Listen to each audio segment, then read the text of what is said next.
Welcome to the Cenario Podcast, your guide to mental health and well-being. Each episode, we uncover practical tools, discuss expert insights, and explore how supplements can transform your mental health journey. Get ready to learn, grow, and thrive with us. Welcome back, everyone. We're diving into a topic that can be a bit of a mind bender: schizophrenia and other psychotic disorders. Definitely complex. You've got a whole stack of research here, and we're going to break it all down for you, peel back the layers, and see what we can learn. By the end, you'll have a much better grasp of this condition. It really is fascinating, There's been a lot of research in recent years, so we're moving beyond the basic definitions and starting to understand the nuances of schizophrenia. Okay, so let's get started with the basics. What exactly is schizophrenia? Right, so it's a long-term and pretty severe mental health condition. It really affects how a person thinks, feels, and behaves. And it can make it difficult to tell the difference between what's real and what's not. Yeah, I think a lot of people get confused and think it's about having a split personality. Yeah, that's definitely a common misconception. So what is actually happening in the brain? Well, basically, the brain has trouble processing information. It's like the signals get all scrambled up. Oh, so like the brain's communication system is having technical difficulties. Exactly. And these technical difficulties can show up in different ways.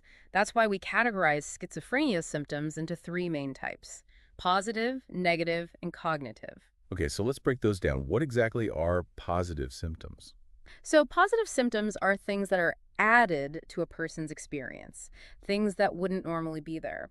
The most well-known example is hallucinations. Like hearing voices. Yeah, that's right. Auditory hallucinations are the most common, but it can involve any of the senses. Someone might see things, smell things, even feel things that aren't actually there. Wow, that must be incredibly disorienting. It is. And then you have delusions, which are these strong beliefs that aren't based in reality.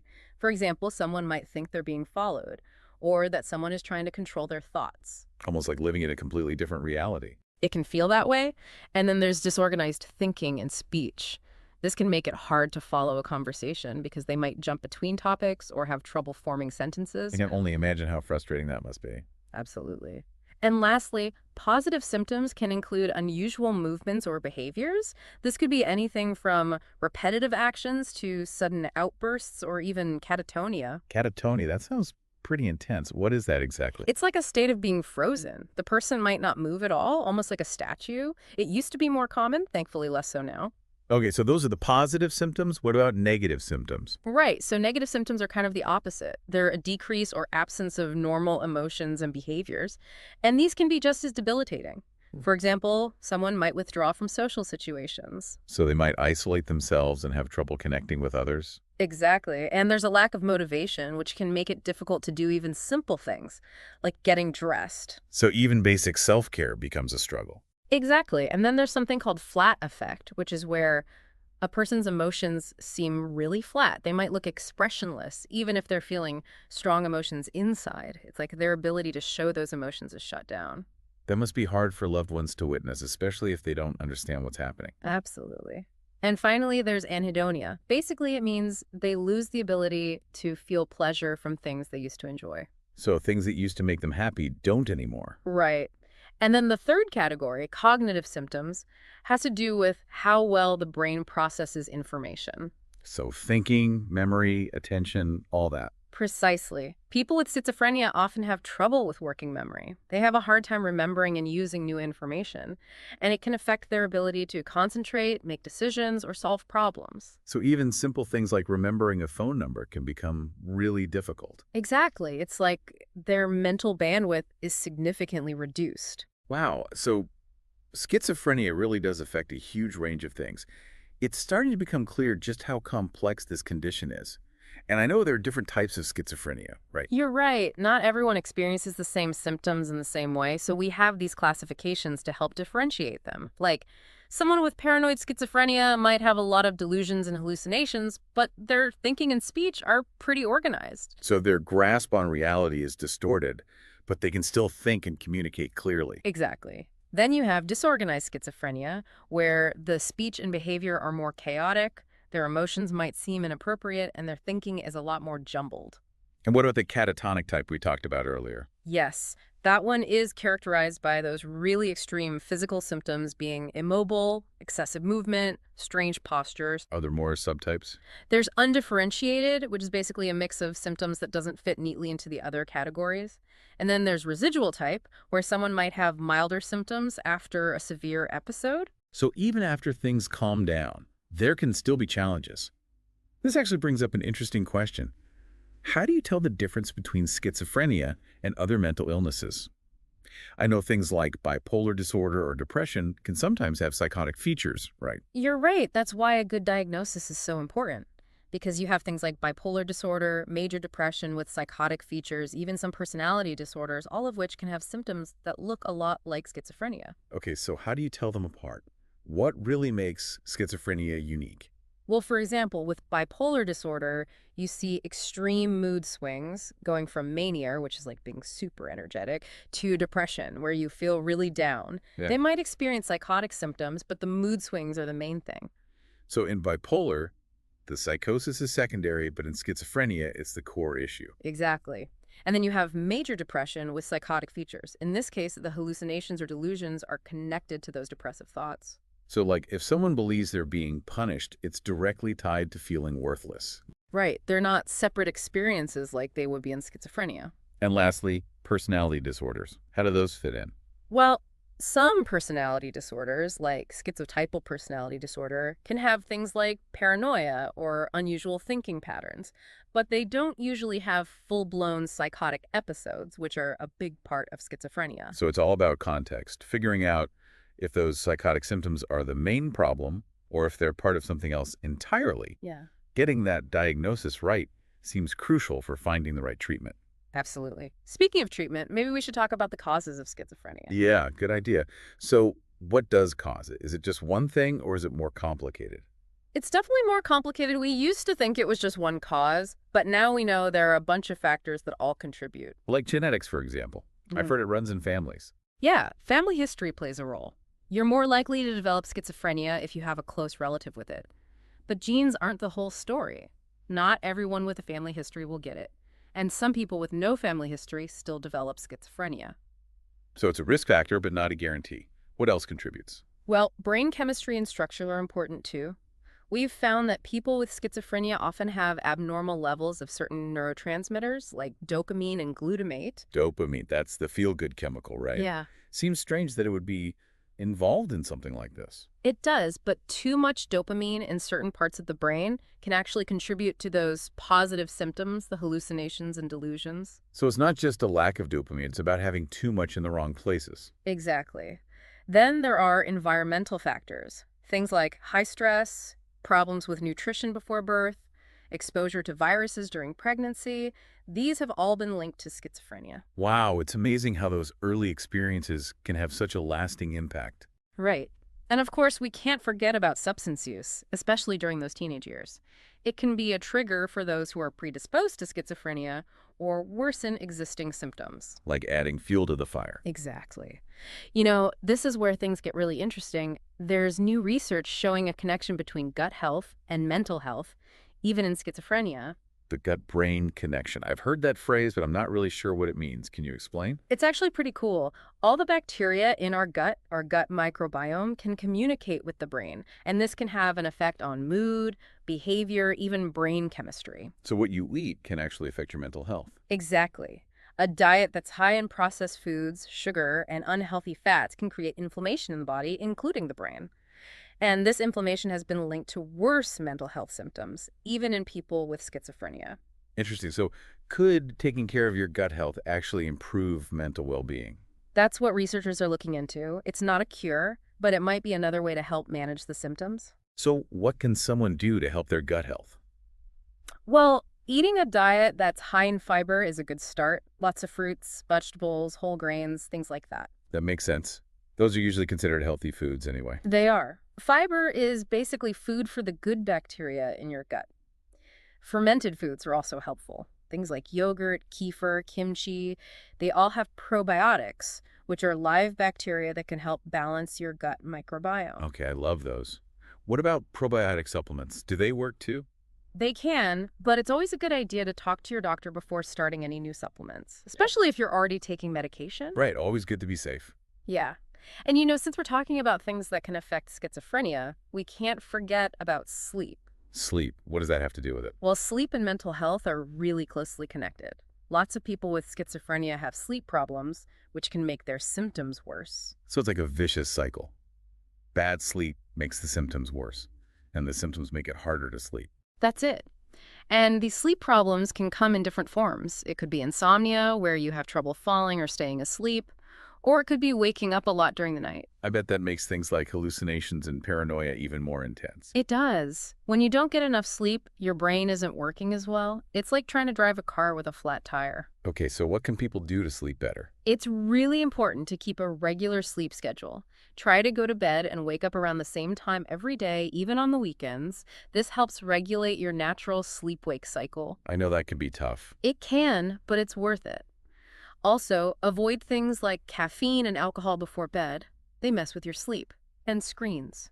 The blue light from phones, tablets, and computers can affect your melatonin production, so try to switch them off at least an hour before you go to sleep. Good advice. I need to work on that myself. Right. What about relaxation techniques? Do those help? Yeah, definitely. Deep breathing exercises, muscle relaxation, meditation, those can help calm your mind and body. I've seen those melatonin supplements everywhere. Do you think they could help with schizophrenia? They might, but it's important to talk to a doctor first. Melatonin can interact with other medications. Makes sense. So, wow, we've covered a lot in this first part. We talked about what schizophrenia is, the different kinds of symptoms, how to diagnose it, and some of the things that can contribute to it. We even touched on that gut-brain connection, which is fascinating. It's clear to me now that schizophrenia doesn't just affect the individual, it affects their relationships and support system too. Absolutely. And in part 2, we'll dive deeper into that. We'll talk about how families and loved ones can provide support and how important those support networks are. Looking forward to it. We'll see you then.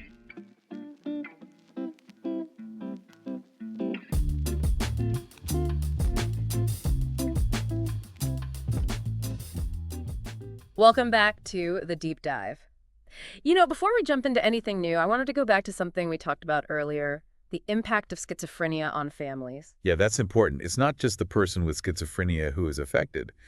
It's their loved ones too. Exactly. It can be so difficult for families and friends to understand and cope with this condition. It's a lot to process, and they often go through a whole mix of emotions. Confusion, fear, even anger sometimes. I can imagine. You want to help someone you love, but it's hard when you don't fully grasp what they're experiencing. Right. And then there's the added pressure of being a caregiver. It can be really draining, both emotionally and physically. Yeah, it can put a huge strain on relationships. It really can. That's why it's so crucial for families to have the right support. Organizations like NAMI, the National Alliance on Mental Illness, have support groups specifically for families and caregivers. That makes so much sense. Having that shared experience, knowing you're not alone, can make a world of difference. Absolutely. In the last part, we briefly talked about alternative and holistic treatments for schizophrenia. I'm curious to hear more about that. Yeah, me too. Medication and therapy are obviously really important, but is there room for other approaches alongside those? Definitely. I think of it like this. Conventional treatments target the biological and psychological aspects of schizophrenia, while alternative therapies focus on the whole person, mind, body, and spirit. They can work together to create a more comprehensive approach to healing. Okay, that makes sense. What are some examples of these alternative therapies? One that's become really popular is mindfulness and meditation. It's all about being present in the moment, without judgment, just accepting your thoughts and feelings as they come. I can see how that would be beneficial for someone struggling with racing thoughts and intense emotions. It's like finding an inner peace amidst all the chaos. Exactly. It can help people with schizophrenia develop self-awareness and learn to regulate their emotions. So it's not about eliminating the symptoms, but about learning to cope with them. Right. And what about movement? Exercise is good for everyone, and it can be really helpful for people with mental health challenges. For sure. I know it always makes me feel better. Does that apply to schizophrenia too?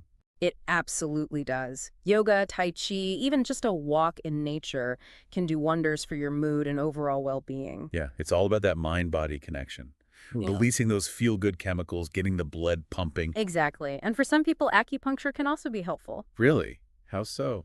Well, we need more research on this, but there are studies showing that acupuncture might help reduce stress and promote relaxation. It's fascinating how stimulating certain points on the body can have such a powerful effect on the whole system. It is. And then for people who express themselves creatively, art and music therapy can be very therapeutic. Oh, yeah, that makes sense. It gives them another way to communicate and work through their emotions. Exactly. It's all about finding what works for each individual. But it's super important to remember that any alternative therapy should be discussed with a doctor. These aren't meant to replace traditional medical treatments, but rather to work alongside them. It's about finding that balance, that integrated approach to well-being. Exactly. Okay, so let's switch gears a little bit and look to the future. What kind of advancements are we seeing in schizophrenia treatment? I know there's a lot of research happening right now. I'm really curious about that. It can feel overwhelming to talk about all the challenges, so it's good to know that there's progress being made. What can you tell us? One exciting area is precision medicine. It's all about tailoring treatments to an individual's specific genetic makeup. Wow, so it's like personalized medicine based on your genes. Exactly. By analyzing your genes, scientists hope to predict how you might respond to different medications. So we could potentially avoid a lot of trial and error with medications and find the best fit much faster. That's amazing. Right. And it could mean fewer side effects, which is huge. What else? Oh, psychedelic-assisted therapy. We touched on this earlier, but it's definitely worth exploring more. Psychedelics, that's pretty unexpected. I always Yeah. associate those with like altered states of consciousness. How could they possibly be used to treat a condition where reality is already distorted? I know, it seems counterintuitive, but it's actually showing promise. We still need more research, but early studies suggest that substances like psilocybin, which is found in magic mushrooms, and ketamine might help alleviate schizophrenia symptoms, especially in cases where conventional treatment hasn't worked. So it could be a new option for people who haven't found relief through traditional methods. But how does it even work? Well, the exact way it works is still being studied, but the thinking is that in a controlled setting, psychedelics can temporarily change brain activity in a way that promotes neuroplasticity. That's the brain's ability to adapt and change. That's like giving the brain a chance to rewire itself in a healthier way. Right. And this could make traditional therapies like cognitive behavioral therapy more effective in the long run. It's giving the brain a fresh start, almost.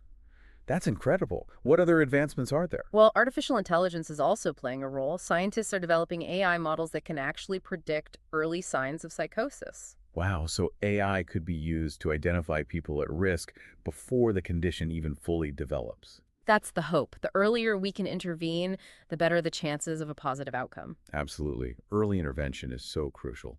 What about new medications? Any promising developments in that area? Yeah, absolutely. Researchers are constantly working on new antipsychotic medications that have fewer side effects and work better in the long term. They're really trying to target specific areas of the brain that are involved in schizophrenia. That would be a game changer for so many people. Fewer side effects mean people are more likely to stick with their medication, which means better symptom control and a better quality of life. Definitely. It's all about finding that sweet spot where the treatment is both effective and tolerable. And then there's the whole area of nutritional supplements. Oh, right. We were talking about the gut-brain connection earlier and how a healthy diet can help. But are there specific supplements that might be beneficial for schizophrenia? Yeah, there are a few that are being studied. One of the most promising is omega-3 fatty acids, which are found in things like fatty fish and flax seeds. Omega-3s, those are supposed to be good for your brain in general, right? They are. They're really important for the structure and function of brain cells. And some studies have shown that taking omega-3 supplements can help stabilize mood, which could potentially reduce both the positive and negative symptoms of schizophrenia. So getting enough omega-3s, either through diet or supplements, could be a good strategy for overall mental well-being.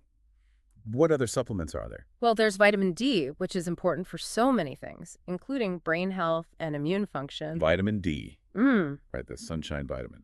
I've heard that a lot of people are deficient these days, especially since we spend so much time indoors. that's true. And studies have shown that having low levels of vitamin D is linked to a higher risk of all sorts of mental health conditions, including schizophrenia. So getting enough vitamin D, whether it's from sunlight, diet, or supplements, could be another piece of the puzzle when it comes to supporting mental health. Exactly.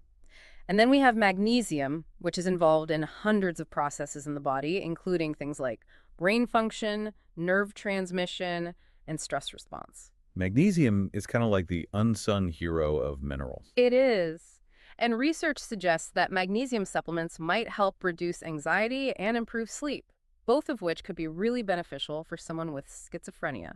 It's amazing how something as simple as a supplement could have such a big impact on mental well-being. I know, it's fascinating how connected our physical and mental health really are. But it's super important to remember that supplements should never replace traditional treatments. Always talk to your doctor first, especially if you're already taking medication. Right. Always good to err on the side of caution and get expert advice. So wow, we've covered a lot in this second part of our deep dive. We talked about the impact of schizophrenia on families, the potential benefits of alternative therapies, and all those exciting advancements in treatment that are on the horizon. It's been a really interesting conversation. It has. I can't wait to wrap it all up in part 3 and see what final thoughts you have for our listeners. Sounds good. See you there.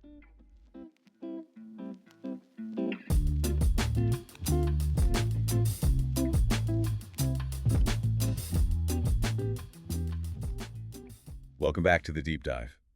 It's incredible how much we've learned about schizophrenia already. We've really dug deep and uncovered so much about this complex condition. It is amazing how far research has come. But even with all the progress, there's still so much we're learning about the brain and how it works, especially when it comes to mental illness. It's a real journey of discovery. It really is. It's like we're putting together a giant puzzle, and each new study gives us another piece. And it's not just about the research, it's about changing how society views mental health. You're right. It's not enough to just develop new treatments. Yeah. We need to create a world where people with mental health challenges feel supported and understood. Absolutely. Yeah. We need to challenge those old stereotypes and misconceptions about schizophrenia and replace them with empathy and accurate information. Right.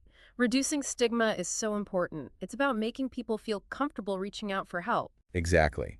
We need to create a culture where we talk openly about mental health, where it's seen as just as important as physical health. And we need to make sure everyone has access to good quality care, no matter who they are or what their situation is. It's a team effort, for sure. Researchers, healthcare providers, policymakers, communities, everyone needs to work together. So as we wrap up this deep dive, let's go over those key takeaways, those important things to remember about schizophrenia. Yeah, good idea. First and foremost, we need to remember that schizophrenia is a brain disorder. It's not a weakness or a character flaw, and it's not something someone chooses. It's a biological condition, like any other illness. It's so important to remember that. People with schizophrenia aren't to blame for their condition. We need to approach them with empathy and understanding. And another crucial point is early detection. The sooner we recognize the signs, those subtle changes in behavior, mood, and thinking, the sooner we can intervene and get people the help they need. It's about being proactive. Don't wait until things get really bad. Early intervention can make a huge difference. And the good news is that there are more treatment options available than ever before. Definitely. From medication and therapy to lifestyle changes and even those promising new approaches we discussed, there's no one-size-fits-all solution. It's about finding what works best for each person and creating a personalized treatment plan. And recovery is a journey. There will be bumps along the way, but with the right support, people with schizophrenia can lead full and meaningful lives. Speaking of support, those support networks, like the ones offered by NAMI, are so valuable. They really are. They provide a safe space for people to connect with others who understand what they're going through. It can make all the difference for both individuals with schizophrenia and their families. As we close out this deep dive, I think the most important thing to leave our listeners with is a message of hope. Absolutely. We've made incredible progress in schizophrenia research, and there are so many exciting developments on the horizon.